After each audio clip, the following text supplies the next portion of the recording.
Hello there. Thunder and Lightning are once again asking for your help.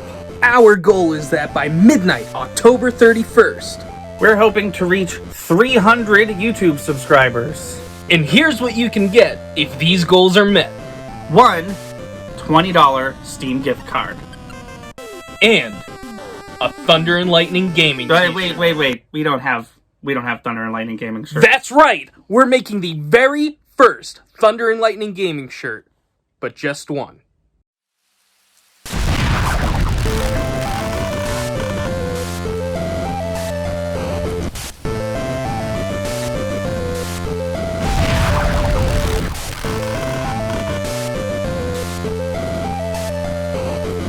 Hello, everybody, and welcome back to the Thunder and Lightning Podcast. I'm Thunder, and joining me today, I have a very special guest whose name was probably in the title. It's Dr. Paine. It's Dr. Paine from popular web show Dr. Paine's Pointless Product Test, As seen on the Thunder and Lightning Gaming channel. which, by the way, complete coincidence, actual coincidence. If you're listening to this the day it comes out, 2 days from now, there will be a brand new episode of Dr. Paine's Pointless Product Test. Keep your eyes glued to that channel. Do not change it. Keep your eyes on the Northern Star, and you will find your way back into Dr. Paine's apartment. Warm embrace. The warm embrace of Dr. Paine's apartment / laboratory. Yes. Yeah. Emery, Yes. how was your week? My week was pretty good. Pretty good, actually. Couple things to mention. One I can maybe save for the section where we talk about games we played Okay. this week, because there was a wave of nostalgia associated with that. Oh, okay. Nice Nice little teaser. Tune into our video game podcast 4 days ago to hear whatever Dr. Paine's talking about. But actually, so like literally just earlier today, I went apple picking, which I hadn't done yet this season, which was really nice. It's kind of a nice day for it. And apple cider donuts, apple cider, apples. It's a good time. Dude, apple cider is like... People are always like... It turns into fall, and people are always like, pumpkin spice, and I'm like, you guys are clowns. You guys are wearing clown makeup drinking your pumpkin spice. No, let's get down home. Let's drink this apple cider. When I went to... Ben from Romantis / Set the Nation? Yes. Yeah. Thank you. When I attended his wedding was in a barn, and they had an apple cider station. Oh, that's fantastic. So while everyone was getting their wedding drunk on, I was like... And I feel like even if I was a person who enjoyed alcohol, I would still be at the apple cider Make yourself station. known at the apple cider station. Yeah. Come back for the usual. The guy just starts handing these to you. Yeah. Yeah, I'm like 4 hours into this wedding. I'm like, hey, Mark. Like, I know him by name now. And just like, been a long day, huh? The usual. That's awesome. That's a good time. No, was it like a fall wedding too, or was it like in spring, like with the barn? Or I don't remember. I feel like it was probably spring. That's the usual time, I feel like, for these things. Yeah. That's still good. So that was good. That was today. And then actually yesterday, I went to the movies for the first time. Oh my God! What did you see? I saw Free Guy. Oh, that's not the one I wanted to talk about. I know. How was Free Guy though? You tell me how Free Guy was, and I'll tell you how Shang-Chi and the Legend of the Ten Rings was. I am dying to know about that. Honestly, I want to know your guys' experience, because I know you've talked about it, but I haven't watched the episode on that. Yeah. So Free Guy, I enjoyed Free Guy. It was a good, fun experience. There are lots of little like Easter eggs and things that are references to video games that I feel like I was able to pick up on. Is it like so? I feel like movies like Scott Pilgrim and Wreck-It Ralph do a good job of like not making the references too like cringy, for lack of a better term. Like I feel like I can't think of any in particular, but I feel like there's some video game movie. Pixels is a perfect example of just like Yeah. video games, right? Ugh, shoving in, just like making it, playing way too hard into it. And I wouldn't say that they do that here. Like, there's a lot of stuff that's just happening, like sometimes just in the background. Like you see people like glitching or them doing like or references to other games that they don't call attention to, which was fun. It was good. Cool. Yeah. So it was a good movie, and Ryan Reynolds is a charismatic guy, so he can carry. Have you seen his viral video with Will Ferrell? Have you seen that? I don't know if I have. Oh my God. Okay. I'm going to show it to you later. Remind me. It's great. It's the best. It's one of those videos where I keep showing people and they're like, "Oh yeah, I saw this." And I'm like, "Good." Whatever it is, I'm sure it'll be amazing because that man is, I mean, him in anything will do a good time. No, it was good. But yes, I do want to know about Shang-Chi. So. Well, thank you for the segue. Here's what happened in my week. Yeah. So I was very busy. I had a D&D campaign yesterday that I was planning for, but I also, because of that campaign, was not able to edit yesterday. So I had to make sure that everything was edited. That's a lot of work by Friday to shove into a week. Okay. Yeah. So, I mean, first of all, go check out the Pokemon video that we made. Chris and I made a video essentially like pitching our idea for a Pokemon TV show, a live-action Pokemon TV show. Okay. Because I don't know if you heard, but Netflix has acquired the rights to make a live-action Pokemon TV show. No, I didn't know that. We don't know anything about it yet, but except that little bit of information I just shared. Okay. So we took it upon ourselves to like draft what that show could look like. So I was working on that. There was a Nintendo Direct. We're going to talk about that in our video game podcast. Some just devastating news broke in the Nintendo Direct. If you somehow don't know what I'm talking about, go listen to our podcast and I'll tell you all about it. So yeah, D&D campaign went fine. It was kind of like side quest time, but I think this is the last one before we get like deep into like let's just plow through to the end. Okay, transitional kind of. Yeah.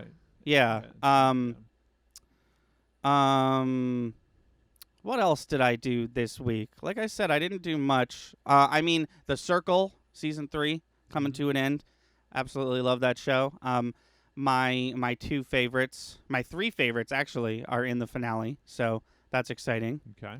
Have you ever seen it? Do you know what it's about? I have seen the first season of Oh, The Circle, okay. but I have not seen 2. And I'll be honest, I didn't know they were on season 3. Yeah, so that's they're what it says about me. Yeah. This one you could tell it was not because they had to change something because like what an easy game show to produce during the pandemic. Yeah. But you could tell that this one was definitely filmed during the pandemic. Yeah. Because they keep talking about it. Okay. No, I just love The Circle. I'm not like a huge reality historically I haven't been a really huge reality TV show fan. Yeah. But like all of a sudden I find myself watching all these TV shows. Like I watched The Masked Singer and that's its own whole thing. That's also came back this week. And I watched what's it called? Lego Masters. Yep. Yep. I feel like you would like Lego Masters. I've seen promos for Lego Masters, and I think There- that would be. If you watch it, you can definitely tell that they know that kids are gonna watch it too, which I can't, not gonna fault them for that. Yeah. But no, The Circle's got to be the best reality show I've ever seen. It really like breaks like what you think a reality show is like. Yeah. I really enjoyed season 1. Yeah. Like- No, it was great. Unexpectedly for me. Like, Yeah. I got a recommendation. I heard about it from you, definitely, and then someone else. I'm like, okay, I guess I'll look into this. Yeah, my parents were watching it, and I was like, I saw like 10 minutes of it. I was like, what is this? They were like, oh, it's a Circle new reality show. So I was like, that looked pretty interesting. I was, didn't have much to do. I watched all of season 1 in one day. So that's where I was at 2.5 years ago. But no, that's coming to a close because they release those really quickly because Netflix doesn't like to do weekly stuff. So they've been they do 4 episodes at a time. So even though the season is 13 episodes, it only takes 4 weeks to come out. Yeah. Okay. So that's something that happened today. I mean, this week. So yes, this week I watched Shang-Chi and the Legend of the Ten Rings for the second time at the movie theaters because one of my friends had not seen it, and I was like, "Take me." It's really good. I don't want to spoil anything, so I won't. But it's Chris brought this up. It's very similar to the Black Panther in certain regards, or in like, first of all, this movie is like entirely 100% based on Chinese mythology and Chinese characters and all that, which they obviously haven't done yet. But it's also like very detached from the rest of it. Like the movie's about Shang-Chi and his problems, and it has nothing to do with the Avengers or, Thanos or anything like that. It's just kind of a really good standalone movie. So Marvel's in this like experimental phase. I don't know what they're calling it Phase 4, but they keep doing this stuff where they're like, Black Widow is a spy thriller and WandaVision's a sitcom and, all stuff like that. This one was a martial arts movie through and through. And it was just really good. I don't know why part of me was like, I don't know if Marvel's going to be able to do that. It was so good. It was so good. Marvel is really locked in the formula on how to make a good movie. Also, something that doesn't really spoil anything, but something that's important to me is that the main character has like a female friend, and they remain friends the whole movie. Oh, that's nice. The movie doesn't end with them like realizing that they were in love the whole time and like walking off into the sunset. Yeah. I like when movies do that. And I feel like Marvel is very like aware that that's kind of like a cliche at this point. It's such a used trope.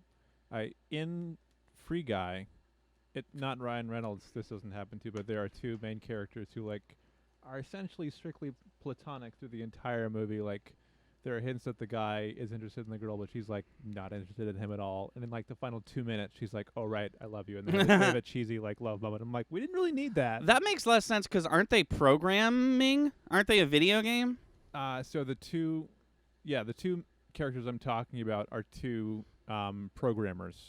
They're okay. So they're the real people. Got it. And so they're like, oh, we have two real people. Some producers like, they need to be in love. We need to put that in the movie. See, that's the difference between Marvel and whoever made Free Guy. Is it Warner Brothers? No, who made Free Guy?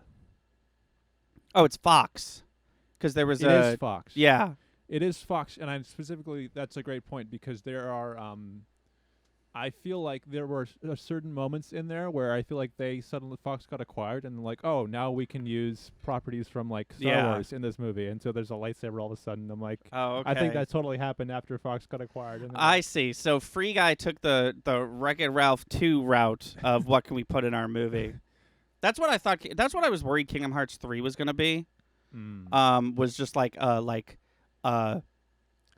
homage bouche of like everything Disney has ever owned. Like, here's the Simpsons level and the Star Wars level. You ride Iron Man with a lightsaber keyblade, and I did not want that, and I did not get that. So I was pretty satisfied. Also, people seem to forget that not anymore because they fell through. But Disney used to own Maker Studios.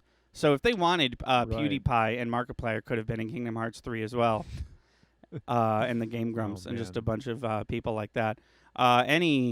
Anyways, yeah, Shang-Chi's good. I don't know if it's because I haven't seen a movie in theaters in like 2.5 years, but I was just like, that movie's just like completely exhilarating. Like, I just like, so second time I watched it, I was very tired. Because it was yesterday, and I had played a D&D campaign, and also I didn't get enough sleep the night prior. So I did end up nodding off for a few moments during the like just talking scenes, but it was only because I had already seen it. The movie is just so. Not many movies like are just like completely interesting in every single scene, you know. Sure. But this one was. No. And it also looked Wow. great. I counted. There were 12 CGI studios that worked on this movie. Wow. Yeah. I am bug-eyed right now. You guys can't see that. That's crazy. Okay. There's also a scene at the beginning where two people are fighting. It's the first fight scene of the movie. Yeah. And you're watching it and you're like, okay, I know what could be CGI. I know what definitely is CGI, but I'm unclear what is CGI because all of this could be CGI. And then I found out that most of it wasn't CGI, and I was just like, that's crazy because that was like the most beautifully shot scene I've ever seen, maybe. Wow. And it was like they were on a set, and that's great. And yeah, that's appreciated. Yeah, that they're not just like filming in like sterile locations just because they probably can, but they're actually trying to. No, that could have been on a set that was mostly green screen. Yeah, easily, but it wasn't. Super cool. Yeah, very, very, very much liked that movie. We'll watch it again when it comes to Disney Plus on November 12th. Did you ever get around to watching Black Widow? Yes, I have seen Black Widow. Did you like it?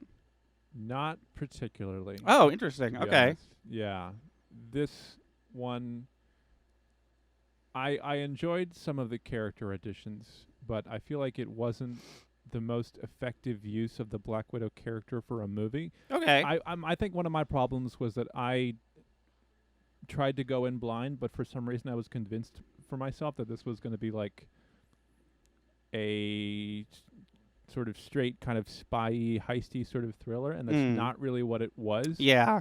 And so I had to adjust to what the experience was going to be with what they were going to use Black Widow for in the movie. During that, and I think that didn't help with my perception of the experience. Okay. Yeah. Spoiler alert, I guess. Skip ahead like a minute or so, but what did you think of Taskmaster? It felt like an underutilization of what they could have done with who Taskmaster is. Like, especially, like, for me, there was one specific scene where you had Taskmaster fighting the Red Guardian. The Red Guardian. Yeah. And I was convinced that Taskmaster was going to bring out a bunch of Captain America's moves, and there was going to be that payoff to all the stuff that the Red Guardian had been talking about being able to, like, fighting Captain America, and then, like, more of these different aspects of what Taskmaster is able to do will be pulled out. And, like, they did, but in kind of subtle ways, and not to the extent that I feel like they could have done with the character.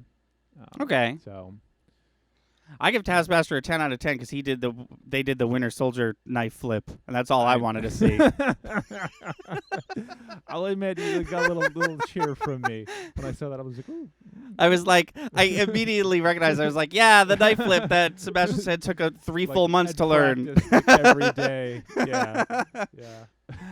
I remember early in that movie's advertising that there was this, like, shot of Taskmaster, like, flipping backward, and someone on Twitter was like, oh, this is clearly CGI. I hate when Marvel does stunts. Like, I could do this stunt, blah, blah, blah. And then the stunt double in the Taskmaster suit was like, nah, that was me.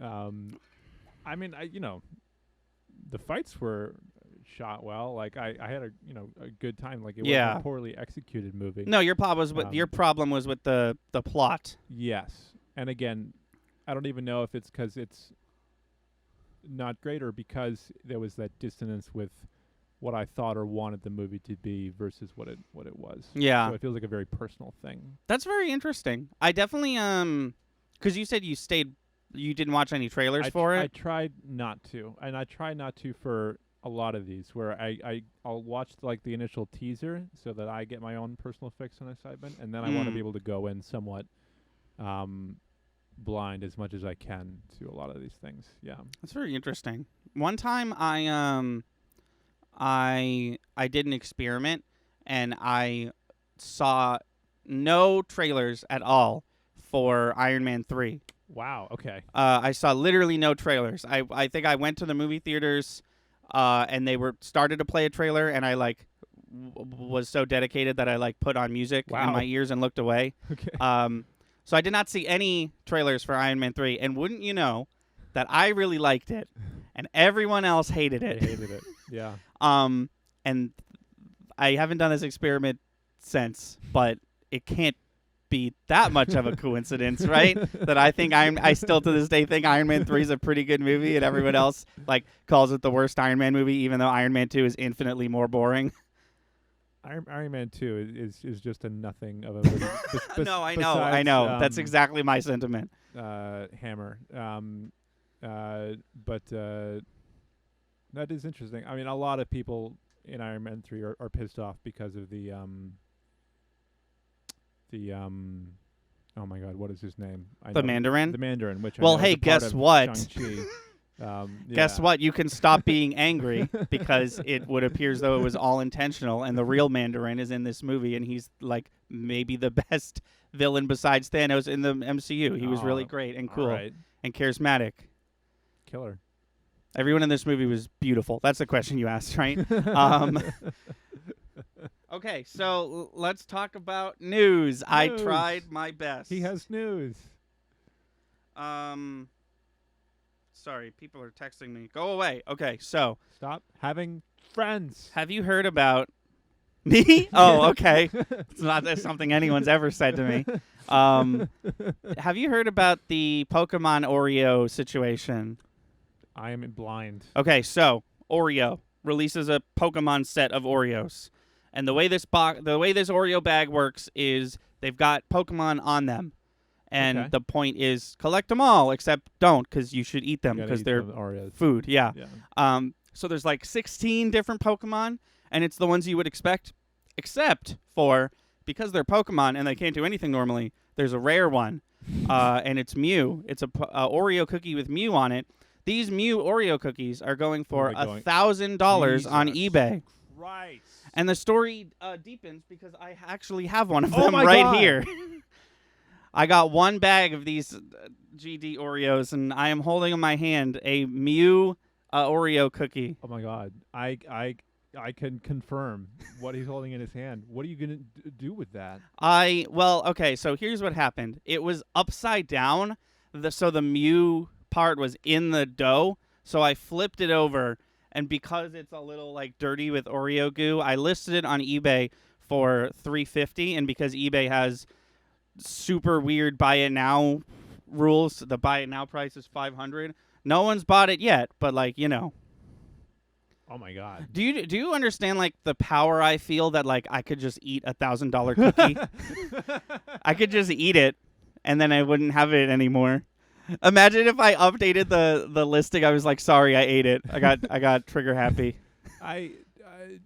Do you watch the like what is his name, like Pro ZD or DZ, like his like I'm eating like X number of like those are great. He like had a caviar one, and the most expensive caviar is not as expensive as what you just listed. This single Oreo cookie. Oreo for. Yeah, you're eating more value there than like the most savory. That's the thing, right? Like the joke with caviar is like that it sucks, but you get so rich that you get to buy it, and you don't get to complain about how gross it is because you get to buy it and you're eating money. Essentially, I could have that feeling, but with a single Oreo, a familiar taste. It's gonna taste so good. This isn't gonna fucking sell. It's gonna taste so good when I get to eat this $1,000 Oreo.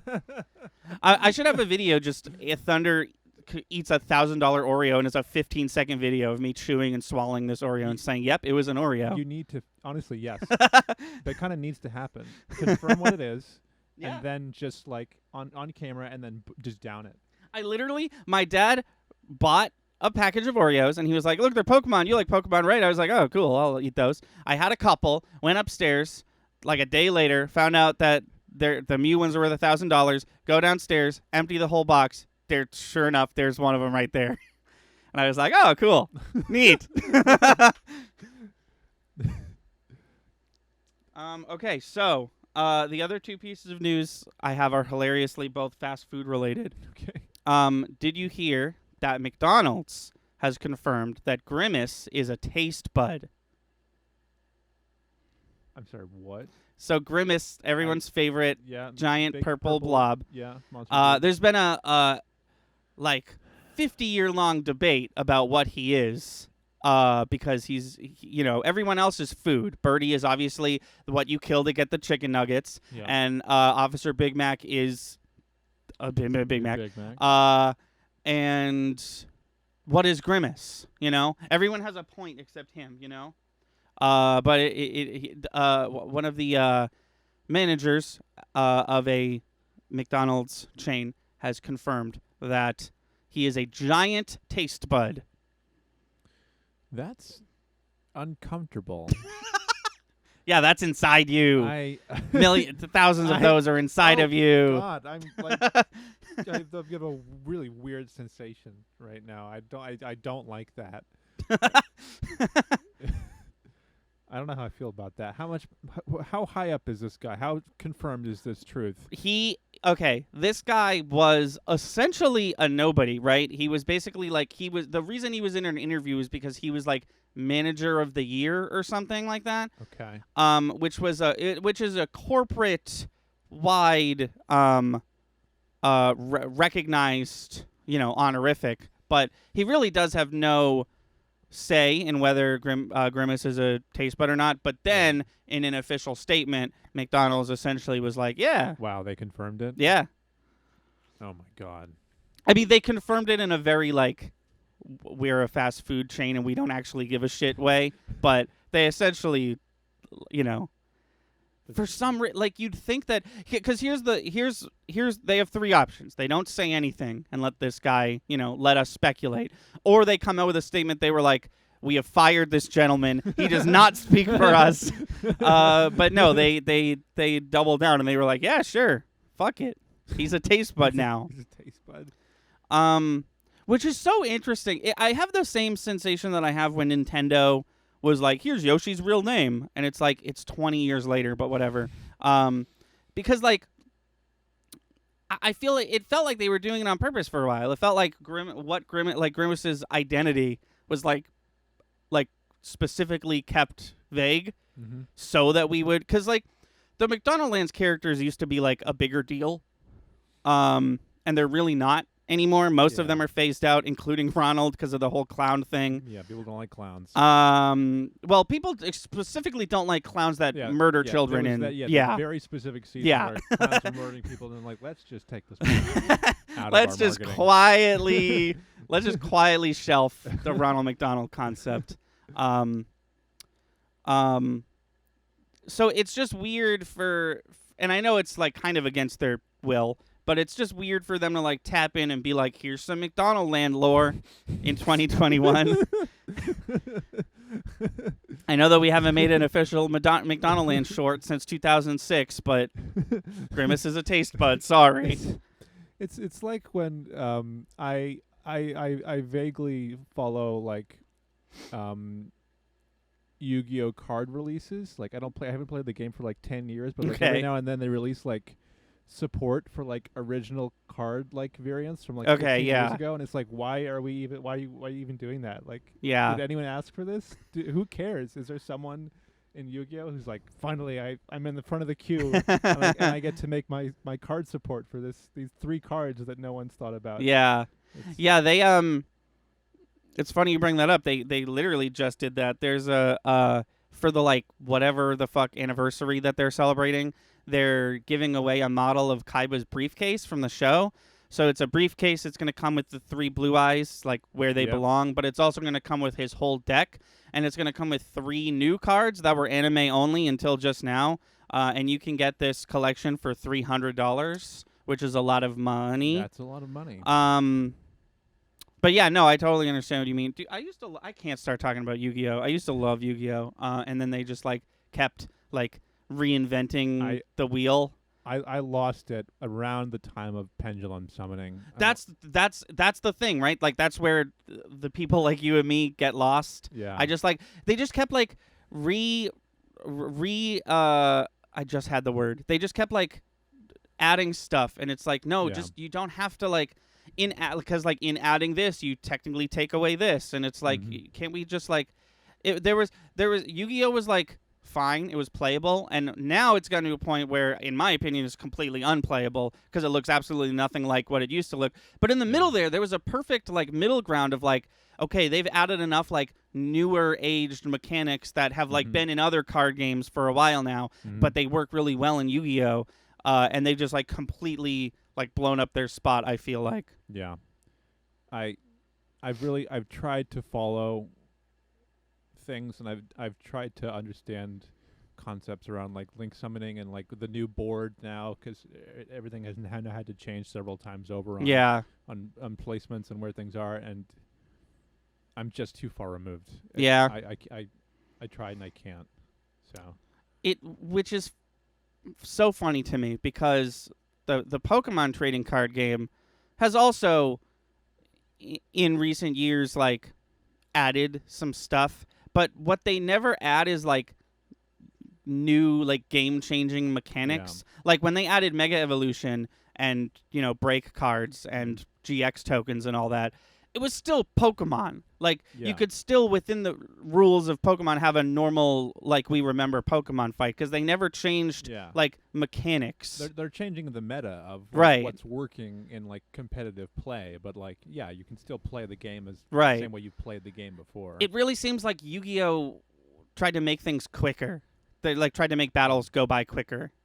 And it's like, I don't know if that's necessary. I don't know. The second bit of news I have is that Jack in the Box has purchased a town. So you know the fake chicken sandwich wars that is that Popeyes started and tried to end, and everyone was like, nah. So Jack in the Box claims that they have now won the chicken sandwich wars because they bought the city of Chicken, Alaska. Here's 2 more facts about that. They didn't buy it for money. They bought it for 10,000 chicken sandwiches. And also, the population of Chicken, Alaska is 12. Wait. Follow-up question. Yeah, what's up? Who did they pay the 10,000 chicken sandwiches I'm to? assuming those 12 citizens who are now roughly 850 chicken sandwiches richer each.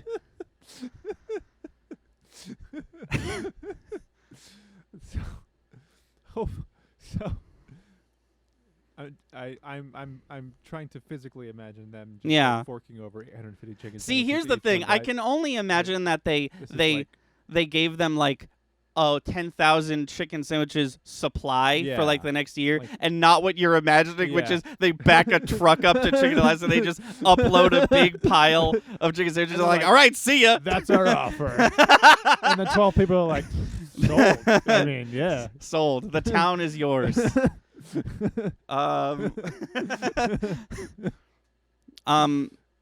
you think all the small businesses in Chicken Alaska are going to? How quickly do you think they're going to go bankrupt due to the import of 10,000 chicken sandwiches from Jack in the Box? I feel real bad about the local diner spots or wherever, if those exist in an economy driven by 12 people. You gotta there's no you have to grocery shop in a different town, right? Like there's no way that your town of 12 people has enough shit. It'd be like a cartoon. It's like I run the general store and the gift shop and I'm the doctor and I'm also the hairstylist and I'm also the mayor. I want to believe that kind of self-sustaining town exists. It's like Gilligan's Island at that point. There's a show that this is reminding me of. I can't think of it in the moment, where there's just one character who keeps popping up in different jobs around. Maybe it's Gilmore Girls, where I forget the name of one guy in particular but every new place they go to, he works here too. I know this isn't what you're talking about, but that happens to the character of Julie in the Scott Pilgrim versus the World movie. She every part-time job is works at she works at the record store and the coffee shop. Yeah. I like this trope. I'm just realizing this about myself, but I like that a lot. Yeah. This is a very funny visual. I don't want to get away from the fact that Jack in the Box did this, and they claim that because they did this, they have now won the chicken sandwich wars. The chicken sandwich wars that, by the way, we are in the middle of an official ceasefire because Popeyes did, in fact, say the chicken wars are over. We're sorry. But no, fuck it. Whoever just start it up again, I guess. Started it, and they're trying to end it by a bit of it. It's like there's no through line there between buying a town and then being like, and that's because. And because of that, we've won. The joke was like, we now own chicken, therefore we win the chicken sandwich wars. Man. So that happened. That's all the news I had. I tried my best. Chris. I do the video game news, and Chris does the normal news. And hot damn, we're gonna have so much to talk about in the video game podcast in the news segment. But I apologized if this one was lackluster. Would you like to attempt to play the Goop Troop game? Yes. Here's how it works. Please First I go in refresh incognito mode because I don't want my SEO to be absolutely fucked by visiting goop.com. So here's the thing about Goop. I'm sure you know about it, but for those of you who don't, Goop is a lifestyle brand / snake oil racket, which is helmed by actress of stage and screen Gwyneth Paltrow, star of such movies as Shallow Hal and Avengers Endgame. It's all fake. It's all bullshit. Don't purchase anything she sells. Don't buy her products. So Chris and I have been having a couple real good podcasts, and by that I mean we haven't had time for the Goop segment. So we tuned in last week, and it seems like Goop has like changed. The shop is like not. They have all these sections, right? And the sections are like beauty, food and home, style, wellness. And usually what it was is you would click on one of those and you would be brought to like the wellness portion of the Goop shop, right? Yeah, right. That is not how it works anymore. Click on one of those and now you'll go to like articles on wellness and stuff like that. Ooh, excuse me. Okay. So there's not. I think that behind closed doors, Goop might have actually received like a lawsuit of some sort because they don't have any more like consumables. Like their shit isn't so whack. It's mostly clothes. Wow. There's no more like candles that smell like her privates or you like can say the word vagina. Vagina. I ran through different iterations of that in my head. I'm like, what should I use? No, I mean call it what it's called. It's called "This Smells Like My Vagina." The candle. Is that the official name of it? Oh yeah, that's great. Or just fuck. There's so many. Here we go. It's not all gone. Oh, Here we good. go. This is brand new. This is called the kit. This is what's in the kit. What do we get in the kit? Okay, I'm seeing. Oh, sorry. This is how it works. I'm going to describe everything about this product to you. You have to guess the price. Yes. All right. Yeah. I'm there. So this is called the kit. This is by Taboo. The kit is... Taboo's kit includes a vibrator and a lube designed to work beautifully together. The vibrator is flexible and easy to hold, and it's a perfect shape for reaching internal and external sensitive spots. Helpful. It has 3 vibration speeds... we suggest starting off on a low rumble and working your way up to the strongest buzz. And the real selling point, the vibrator has a warming option to help encourage local blood flow. That seems important, probably. Okay. The water-based lubricant is made with moisturizing aloe and hyaluronic acid. I was trying to sound out that word, and I was like, where have I heard that word before? I've heard Gwyneth Paltrow say it. Which feels especially great if you experience occasional dryness, along with botanicals, including peony root and passion flower. Oh.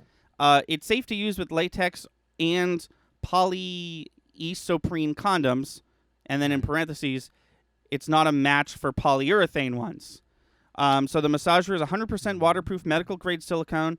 The lubricant you're getting is 2 fluid ounces, or 60 milliliters, and this product was made in the United States of America. So so I thought there was 4 things. That's 2 things in the boxes for the 2 things. That's trip you up with that. I thought it was 4 things too, just on the visual. Oh, there's also an instruction booklet, it would appear. Ah, I've played video games. This is an instruction booklet for a vibrator. very helpful. Very helpful. What is the book? Show the book. Nope. No mention of what the book does. That's not. Come on, guys. There's just one of the pictures has a instruction booklet in it. All right. How much do you think the people over at Goop, run by Gwyneth Paltrow, actress of stage and screen, thinks that this single vibrator and single 2 fluid ounce bottle of lube should go for? All right. So here's where I'm coming from. Yeah. Vibrator, specifically designed for this. Mm-hmm. Several speeds. Don't know how many are on a normal vibrator, but let's just say that that's interesting. Probably, based on their wording, I would assume less than 3. But yeah. I know that the standard is more than 1 at this point. Yeah. It heats up. I don't know if normal vibrators do that. That sounds like an added thing that they're doing. The lube contains something that Gwyneth Paltrow has hawked specifically before. So this is a central part of something that she's talked about. I'm going to add a little surcharge for that. And then I have to multiply this for Goop. So this is the crazy part. All right. So I'm going to be vibrator in a regular world might be what? I don't know. $30, $40, and then the lube might be 15, but then add the Gwyneth Paltrow tax for that word. we'll double it to 30, and then Jesus, this is getting way too high. And then you're doing a lot of advanced maths. And then so that's 70 together. I'm just going to double it again to 140. Is it $140? Wow. It was $135. Yes! You were so close. That was really good. I will say not the closest. People have gotten it exact before, including Chris. But that was pretty impressive. Yeah.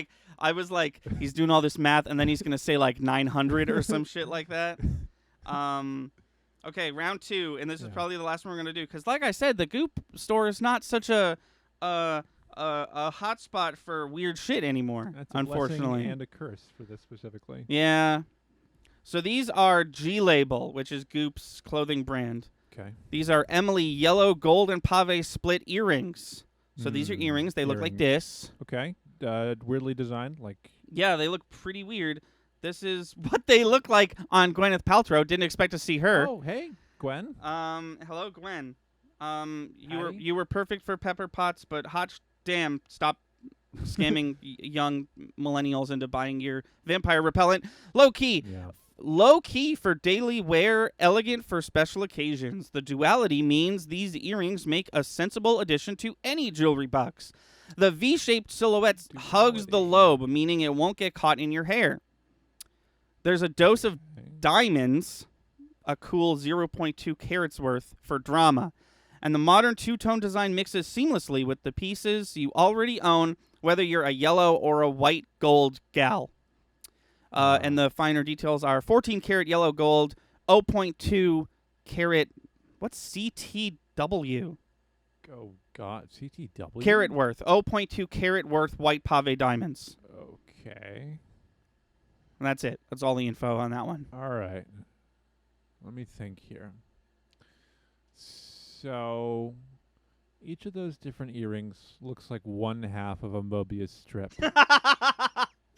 So you're completely correct. Yeah. So they had to. There's a little extra design work went into that, and then splitting it in half. Oh, also, this item is almost gone. This is a final sale on this one. All right. So free shipping, like all things are on Goop are, and also this item is non-returnable. Yeah. Okay. Makes sense. So okay, extra money went into designing this. They had to get Gwyneth Paltrow in for a shoot. Yes, they did. Yeah. So that is something I will admit to you that has never happened before. I usually go through all the pictures. This is the first one that we've done on the show where Gwyneth Paltrow appears in the pictures. Yeah. So when I was reading the product details, imagine I was reading it in her voice, I guess. There's a premium for that. You'd think. They had to bring in a doctor to assign a dosage of diamonds. So that's a cost. Or it's all bullshit. Like everything else. What? Oh Christ! I would say that in a regular world, those earrings might be like $80, and then again, let's add 40 for design. Let's add 100 for Gwyneth Paltrow being in the promo, so we're at like 220, and then let's say that we only have the doctor on a copay for $20, so it's 240. But it's featured and popular, even 300.